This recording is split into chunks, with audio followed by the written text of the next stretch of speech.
اللہم صلی علی محمد وعلی آل محمد کما صلیت علی ابراہیم وعلی آل ابراہیم انک حمید مجید اللہم بارک علی محمد وعلی آل محمد کما بارکت علی ابراہیم وعلی آل ابراہیم انک حمید مجید۔ محترم سامعین، السلام علیکم ورحمۃ اللہ وبرکاتہ۔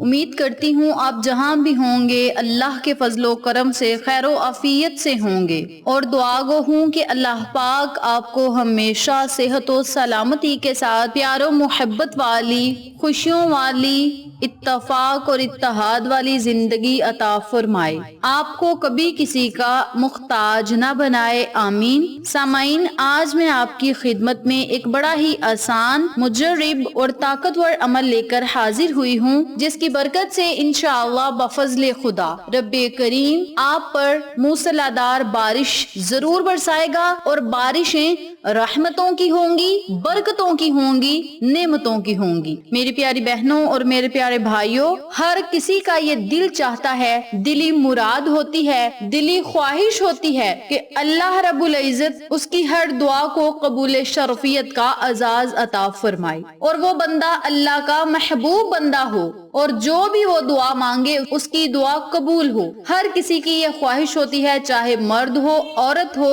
بچی ہو، بوڑھا ہو، جوان ہو، ہر کسی کی یہ خواہش ہوتی ہے۔ تو دعاؤں کی قبولیت کے لیے اللہ رب العزت کا آپ نے کون سا ذکر کرنا ہے، اور کس طریقے سے آپ نے دعا مانگنی ہے، اور دعا کیا ہے، آج میں آپ کو یہ ساری چیزیں بتاؤں گی۔ میری پیاری بہنوں اور میرے پیارے بھائیوں، حدیث مبارکہ کے الفاظ ہیں کہ دعا عبادت کا مغز ہے۔ اللہ کے نزدیک دعا سے بڑھ کر کوئی شے نہیں۔ جس طرح انسان کے دماغ میں مغز ہوتا ہے، اگر وہ مغز اپنی جگہ سے ہل جائے، ادھر ادھر ہو جائے، تو انسان کو دماغ کا مسئلہ ہو جاتا ہے، اور کچھ لوگوں کی ڈیتھ بھی ہو جاتی ہے۔ اسی طرح دعا عبادت کا مغز ہے۔ جب ہم عبادت کر لیتے ہیں، نمازیں پڑھتے ہیں، لیکن عبادت کے بعد ہم دعا ہی نہیں کرتے، عبادت تو ہم نے اللہ کے لیے کر لی، اپنی دلی خواہشات کا اظہار ہم کیسے کریں گے؟ بے شک اللہ دلوں کے حال جانتا ہے، اللہ دلوں کے بھید جانتا ہے۔ ہو سکتا ہے ہمارے مقدر میں یہ لکھا ہو کہ یہ بندہ مجھ سے مانگے گا تو میں اسے عطا کروں گا۔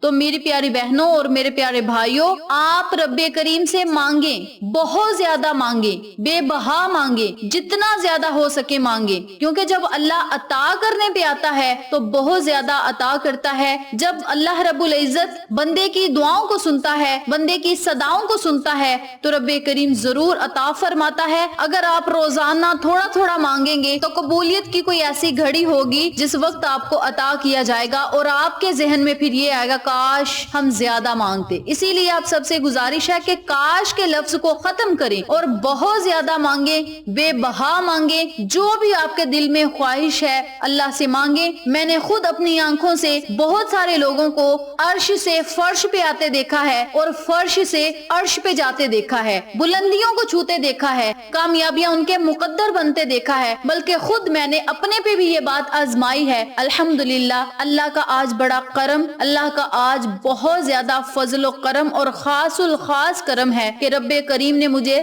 فرش سے عرش پہ پہنچا دیا۔ میں اللہ کا جتنا بھی شکر ادا کروں کم ہے۔ آپ سب سے گزارش ہے، آپ بھی اللہ سے مانگیں، رو کر مانگیں، سچے دل سے مانگیں، اچھی نیت رکھ کے مانگیں، کیونکہ اعمال کا دار و مدار نیتوں پر ہے۔ جس کی نیت اچھی ہوگی، رب کریم دنیا اور آخرت کی ہر کامیابی اس کے قدموں میں رکھ دے گا۔ ایک دوسری حدیث میں دعا کی اہمیت بیان کی گئی ہے۔ کسی بھی چیز کے اصل کو مغز کہتے ہیں۔ عبادت کی حقیقت یہ ہے کہ بندہ اللہ کے حضور خشوع خضوع کے ساتھ، دل لگی کے ساتھ، ایمان و اخلاص کے ساتھ ظاہر و باطن کو جھکائے، گڑ گڑائے۔ یہ کیفیت سب عبادتوں سے زیادہ دعا میں پائی جاتی ہے، اس لیے اسے عبادت کا مغز کہا گیا۔ اللہ کے نزدیک اس سے بڑھ کر کوئی شے نہیں۔ اللہ خود فرماتا ہے مجھ سے مانگو میں تجھے عطا کروں گا، میں تمہاری دعاؤں کو قبول کروں گا۔ جب کوئی بندہ اللہ سے نہیں مانگتا اللہ اس سے ناراض ہو جاتا ہے۔ یاد رکھیں وہ اپنی حاجت کے اظہار کو اپنی شان کے خلاف سمجھتا ہے، اس کا یہ طرز عمل اس کا تکبر اور اللہ سے بے نیازی دکھلاتا ہے، جبکہ وہ اپنی ہر سانس کے لیے اللہ کا محتاج ہے۔ تو ایسے بندے سے اللہ ناراض ہو جاتا ہے اور اس کے لیے غضب کو دعوت دینا کسی ذی ہوش شخص کا کام نہیں۔ پھر یہ تو ہو ہی نہیں سکتا کہ بندہ اللہ سے کچھ مانگے اور اللہ اسے نہ دے، وہ اسے اپنی شان کے منافی سمجھتا ہے۔ اس بات سے حیا محسوس کرتا ہے کہ بندہ مجھ سے مانگے اور میں نہ دوں۔ اللہ تو خود فرماتا ہے کہ اے میرے بندے تو مجھ سے مانگ میں تجھے عطا کروں گا۔ اللہ ہم سے 70 ماؤں سے زیادہ پیار کرتا ہے۔ ہم اپنی ماؤں سے کوئی چیز مانگیں وہ نہ دیں، ہم ضد کرتے ہیں، روتے ہیں، زبردستی کرتے ہیں اور اپنی بات منوا لیتے ہیں۔ ہمیں مطلوبہ چیز مل جاتی ہے تو یہ کیسے ممکن ہے کہ ہم اللہ کے آگے روئیں، صدائیں کریں، ضد کریں اور اپنی بات نہ منوائیں؟ ایسا ہو ہی نہیں سکتا۔ جب ہم اللہ سے رو کر مانگیں گے تو اللہ کریم ہمیں عطا کرے گا، بشرط یہ کہ ہمارا یقین پکا ہونا چاہیے۔ ہماری مائیں ہم سے اتنا پیار کرتی ہیں کہ ہم اگر کوئی بھی چیز مانگیں تو وہ جہاں سے مرضی لا کر دیں، جب تک وہ ہمیں وہ چیز دے نہ دیں ان کے دل کو سکون نہیں ملتا۔ آپ خود اندازہ لگا لیں، اللہ تو 70 ماؤں سے بھی زیادہ پیار کرتا ہے۔ تو رب کریم سے جب ہم ضد کر کے مانگیں گے، رو کر مانگیں گے اور ایک چیز مانگتے رہیں گے تو اللہ کریم خوش ہوگا کہ میرا بندہ مجھ سے بار بار مانگ رہا ہے، تو رب کریم عطا فرمائے گا۔ تو میری پیاری بہنوں اور میرے پیارے بھائیوں، آج میں نے آپ کو جو خاص بات بتانی تھی وہ یہ ہے کہ آپ اللہ سے مانگا کریں، چاہے رو کر مانگے، چاہے ہنس کر مانگے، چاہے زبردستی مانگے، چاہے بار بار مانگے، آپ مانگے، رزق مانگے، دولت مانگے، کامیابیاں مانگے، عہدے مانگے، جو بھی آپ نے مانگنا ہے آپ اللہ سے سوال کریں، گھر مانگے، گاڑی مانگے، بنگلے مانگے، سب کچھ آپ کو ملے گا۔ آپ رب کریم سے مانگ کر تو دیکھیں، نظر جبی جھکا کر تو دیکھیں، شرمندگی کا اظہار کر کے تو دیکھیں، رب کریم دنیا اور آخرت کو آپ کے قدموں میں رکھے گا، لوگ آپ کے قدم چومیں گے، کامیابیاں آپ کا مقدر بن جائیں گی، آپ کا سویا ہوا نصیب جاگ اٹھے گا اور مقدر چمک جائے گا۔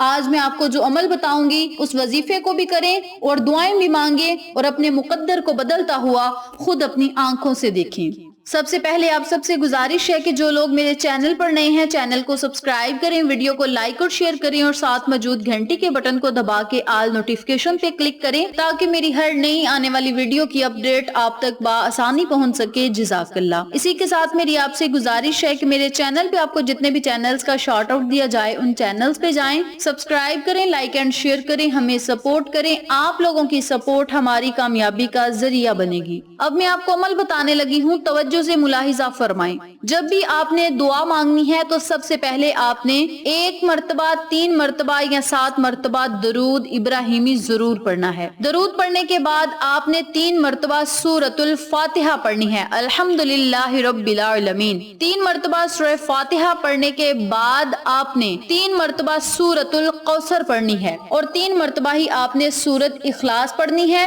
1 مرتبہ یا 3 مرتبہ آیت الکرسی پڑھنی ہے۔ آخر میں پھر آپ نے 3 مرتبہ یا 7 مرتبہ درود ابراہیمی پڑھ کے اپنے خالی ہاتھوں کو اللہ کی بارگاہ میں اٹھا کر رو رو کر گڑ گڑا کر نہایت عاجزی انکساری سے دعا مانگنی ہے اور آپ نے اللہ سے ضد کر کے مانگنا ہے، زبردستی سے مانگنا ہے، یہ آپ کی اپنی مرضی ہے۔ جس طریقے سے آپ اللہ سے مانگیں گے رب کریم آپ کو ضرور عطا کرے گا۔ آپ مانگ کر تو دیکھیں، آپ کا مقدر چمکانا اللہ کا کام ہے۔ جب آپ مانگیں گے، دعائیں مانگیں گے تو سارا معاملہ اللہ پہ چھوڑ دیں اور چند ہی دن کے اندر اندر اپنے مقدر کو چمکتا ہوا خود آپ اپنی آنکھوں سے دیکھیں گے۔ اس عمل کو، اس وظیفے کو آپ خود بھی کریں اور دعائیں مانگیں اور دوسروں کے ساتھ بھی ضرور شیئر کریں تاکہ وہ لوگ بھی اس وظیفے سے استفادہ حاصل کریں اور اپنی دعاؤں کو قبول ہوتے خود اپنی آنکھوں سے دیکھیں۔ اس وظیفے کو اپنی زندگی کا حصہ بنا لیں، اپنی زندگی میں شامل کر لیں اور سوئے ہوئے مقدر کو